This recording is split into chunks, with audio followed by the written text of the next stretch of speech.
मुद्दे पर चिराग पासवान ने तेजस्वी यादव पर बड़ा हमला कर दिया। चिराग पासवान ने कहा कि तेजस्वी यादव झूठ बोलना बंद करें, नहीं तो हम उनके खिलाफ कानूनी कार्रवाई करेंगे। तेजस्वी यादव जानबूझकर मेरे खिलाफ भ्रम फैलाकर बदनाम करने की कोशिश कर रहे हैं। चिराग पासवान ने तेजस्वी यादव को चुनौती दी है कि संपन्न दलितों का आरक्षण खत्म करने वाला मेरा कोई भी बयान वो दिखा दें, नहीं तो उनके खिलाफ कानूनी कार्रवाई करेंगे।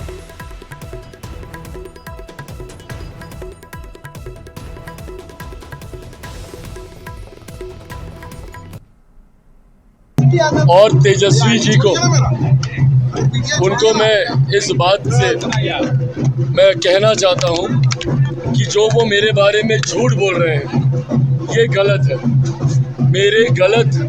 मुझे लेकर गलत बयानी करना वो बंद कर दें आरक्षण को लेकर, नहीं तो मुझे कानूनी कार्रवाई करनी पड़ेगी। वो जिस तरीके से चिराग पासवान को लेकर एक भ्रम फैलाने का प्रयास कर रहे हैं, जहां पर वो हर मंच से जा रहे हैं और कह रहे हैं कि चिराग पासवान ने कहा कि संपन्न दलितों का आरक्षण समाप्त हो जाना चाहिए।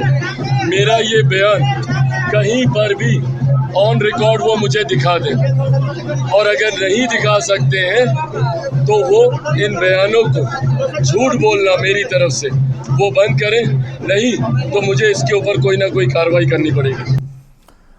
बिहार की हॉट सीट बन चुकी हाजीपुर से चिराग पासवान ने नामांकन कर दिया और नामांकन से पहले चिराग पासवान ने पटना से हाजीपुर तक रोड शो कर शक्ति प्रदर्शन किया। पटना में पूजा अर्चना के बाद रोड शो करते हुए हाजीपुर पहुंचे चिराग पासवान ने दिवंगत पिता रामविलास पासवान को श्रद्धांजलि दी। पिता को याद कर भावुक हुए चिराग पासवान ने कहा कि आज उनकी कमी बहुत खल रही है। वहीं चाचा पशुपति कुमार पारस के आशीर्वाद को लेकर चिराग ने कहा कि नामांकन में आने के लिए उन्हें फोन किया था, लेकिन वे फोन उठाने के बजाय फोन को उन्होंने काट दिया। अगर वे एक बार मुझे बेटा मानकर आशीर्वाद दे देते तो बात ही कुछ अलग होती।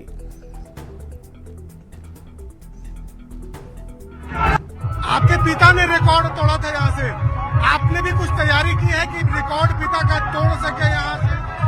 मैं सिर्फ अपने घर पर अपने घर वालों से आशीर्वाद लेने आया हूँ। ये मेरे लिए कभी भी संसदीय क्षेत्र नहीं हो सकता। ये मेरा घर है, मेरा परिवार है। एक सवाल और है चिराग, लोग ये भी जानना चाहते हैं कि क्या पशुपति पारस भी आपको आशीर्वाद आज के दिन देंगे?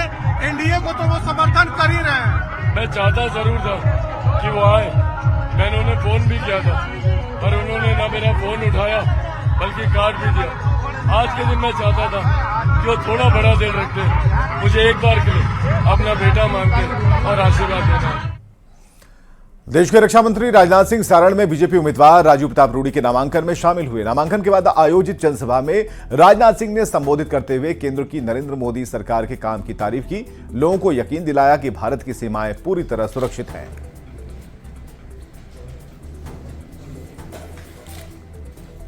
सारे देश का माहौल जो देखने को मिल रहा है, मुझे लगता है कि हम लोगों ने जो 400 पार का लक्ष्य निर्धारित किया है बहनों भाइयों, वह 400 पार का लक्ष्य प्राप्त करने में हम पूरी तरह से कामयाब होंगे, यह मेरा पक्का विश्वास है। मोदी जी के नेतृत्व में हमारी सरकार को काम करते हुए आप पिछले 10 वर्षों से देख रहे हैं।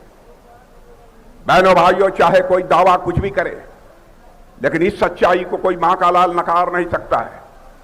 अंतर्राष्ट्रीय जगत में भारत का मस्तक ऊंचा करने का काम यदि किसी भारत माता के सपूत ने किया है तो हमारे प्रधानमंत्री नरेंद्र मोदी जी ने किया है। बीजेपी के राष्ट्रीय अध्यक्ष जेपी नड्डा ने अररिया में चुनावी सभा की और इस मौके पर जेपी नड्डा ने एनडीए गठबंधन पर निशाना साधा और इसे भ्रष्टाचारियों का गठबंधन बताते हुए कहा कि आधे जेल में हैं, आधे बेल पर हैं। नड्डा ने लालू प्रसाद और आरजेडी पर भी हमला किया। जनता दल क्या है? ये रिश्वतखोर जंगल राज दलदल है, जंगल राज दलदल है। आर स्टैंड फॉर रिश्वतखोरी, जे स्टैंड फॉर जंगल राज और डी स्टैंड फॉर दलदल। आज ये आकर के खड़ा हो गया। ये ऐसा कुनबा है जिसमें आधे बेल पर हैं और आधे जेल में हैं। ये भ्रष्टाचारियों का कुनबा, ये भ्रष्टाचारियों का कुनबा।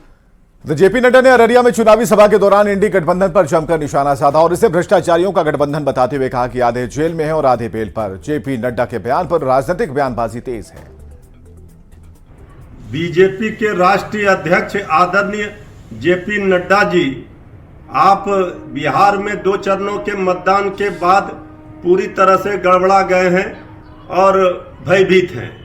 मुद्दे की बात, काम की बात तो कर नहीं रहे हैं। बीजेपी का जनता से मेल रहा नहीं तो आप जेल बेल की कहानी कह रहे हैं। इस बार बिहार है तैयार और इस बार नहीं बनेगी मोदी जी की सरकार। हैट्रिक पर ब्रेक बिहार ही लगाएगी। देश में एक तरफ एनडीए का कुरबा है, जहां एक सशक्त नेतृत्व है, नीति है, नियत है, विकासवादी सोच है, इसीलिए जनता का अपार जन समर्थन मिलता है। और दूसरी तरफ इंडिया अलायंस के लोग हैं, जहां भ्रष्टाचारियों का बोलबाला है, परिवारवादी, वंशवादी पार्टियों का बोलबाला है, जिसमें आधे नेता जेल में है और आधे बेल पर। यही बात है आदरणीय जेपी नड्डा साहब ने कही।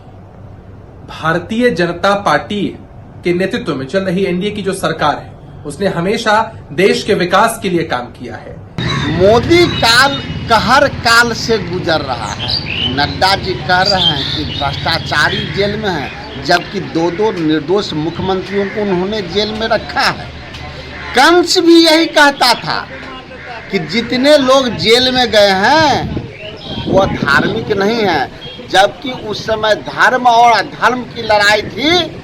तो जितने धार्मिक योद्धा थे उस सब को कंस जेल में भेज के क्रूरता से शासन चलाने का प्रयास किया था। इंडिया अलायंस और विपक्ष के जितने भी नेता हैं कमोबेश सब भ्रष्टाचार में आकंठ डूबे हुए हैं। और बिल्कुल सही गया है, आधे से ज्यादा जेल में है, नहीं तो बेल पे बाहर है। चाहे आप लालू प्रसाद यादव की बात कर ले, कांग्रेस के शहजादे की बात कर ले या सपा के शहजादे की बात कर ले, तो इस बात से कोई नकार नहीं सकता है। तो आने वाले समय में 4 जून को जनता इनका हिसाब करेगी और इनकी भद पिटनी तो बिल्कुल तय है। कोई गलत क्या बोला है?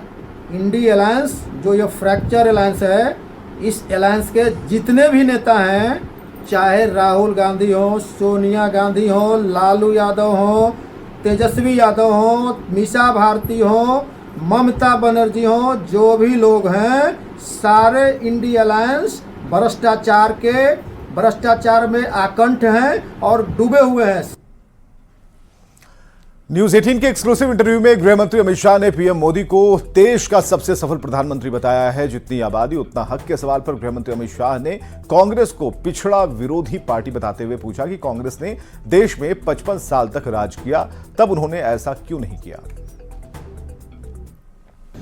एक बात जो है कास्ट सेंसस की है, इसी से जुड़ा हुआ सवाल है, कास्ट सेंसस की है, उसके बारे में वो बात करते रहते हैं, कहते हैं जितनी आबादी उतना हक। इसको आप कैसे देखते हैं? कितने साल तक इस देश में कांग्रेस का शासन रहा? 55 साल तक रहा, कभी नहीं कराया। अब जब लगातार हार रहे हैं तब ये सारे चीजों को वो बोल रहे हैं, इनकी मंशा नहीं है। इस देश में पिछड़ा वर्ग विरोधी कोई पार्टी है तो एकमात्र पार्टी है कांग्रेस पार्टी। काका साहेब कालेलकर कमीशन को इन्होंने सालों तक ओपन ही नहीं किया जी। मंडल कमीशन को दबा कर रखा जी। सेंट्रल के इंस्टीट्यूशन में ओबीसी को, पिछड़ा वर्ग के लोगों को रिजर्वेशन नहीं दिया। जब मंडल कमीशन लागू हो रहा था, विपक्ष के नेता के रूप में राजीव गांधी ने 2 घंटे का विरोध का भाषण कराया। राहुल गांधी ने जरा वो भाषण पढ़ लेना चाहिए। और हमने तो देश को सबसे सफल प्रधानमंत्री पिछड़ा वर्ग से और गरीब के घर से पैदा हुआ नेचुरल लीडर नरेंद्र मोदी हमने देने का काम किया। न्यूज 18 के साथ इंटरव्यू में अमित शाह ने दावा किया कि 4 जून 12:30 बजे से पहले बीजेपी 400 पार कर लेगी। उन्होंने कम वोटिंग प्रतिशत होने के कई कारण बताए हैं। फेजेस को देखें और इसकी चर्चा काफी चल रही है कि वोटर टर्नआउट थोड़ा लो रहा है। कुछ स्टेट्स में 5-6% भी नीचे रहा है वोटर टर्नआउट। तो 400 पार का आपका नारा है, 370 भारतीय जनता पार्टी, तो क्या गाड़ी पटरी पे है? कहीं ऐसा तो नहीं कि कुछ रेल पटरी से पटरी पे है जी। आप परिणाम के दिन देख लेना, 12:30 बजे के पहले एनडीए 400 पार कर जाएगी, मोदी जी फिर से प्रधानमंत्री होंगे। जो लोअर टर्नआउट है इसके बहुत सारे कारण हैं। 12 साल के बाद मतदाता सूची का शुद्धिकरण हुआ है, एक। दूसरा कारण है कि सामने से कोई लड़ाई ही नहीं है, जिसके कारण टर्नआउट पर एक प्रकार से इफेक्ट होता है। आज रात 9 बजे ये पूरा इंटरव्यू आप जरूर देखिएगा। आगे बढ़ते हैं। 7 मई को होने वाले वोटिंग को लेकर सभी पार्टियों का धुआंधार प्रचार जारी है और इसी कड़ी में सीएम नीतीश कुमार सुपौल के सिमराही पहुंचकर जेडीयू प्रत्याशी दिलेश्वर कामैत के लिए उन्होंने वोट की अपील की। उन्होंने लोगों को 2008 में हुए कुसहा त्रासदी को याद दिलाया। जब कुसहा त्रासदी आई तो सुपौल, सहरसा और मधेपुरा में भीषण तबाही हुई थी। कोई काम नहीं करेगा आप लोगों का, हम लोग तो सबके लिए करते हैं, समाज के हर तबके का, हिंदू हो, मुस्लिम हो या कोई भी जाति का हो, हर के विकास के लिए, हर के विस्तार के लिए, पुरुष का, स्त्री का, सबका हम लोगों ने काम किया है। और उसके अलावे हर जगह हम लोग घूमते रहे हैं और जहां जहां सब भी कितनी ज्यादा कठिनाइयां होती थी आप सब तो जानते ही नहीं है भाई कि यहाँ पर कितना ज्यादा हुआ था 2008 में।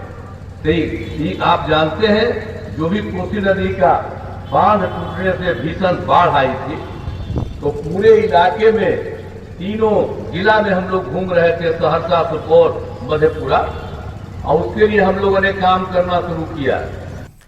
तेजस्वी यादव ने एक बार फिर नौकरी पर क्रेडिट मामले पर सीएम नीतीश कुमार पर निशाना साधा। तेजस्वी यादव ने कहा कि सब झूठ बोल रहे हैं, नौकरी की बात सबसे पहले उन्होंने की थी। सारा काम करने के बाद जब वो सरकार से अलग हुए तो दूसरे लोग क्रेडिट ले रहे हैं।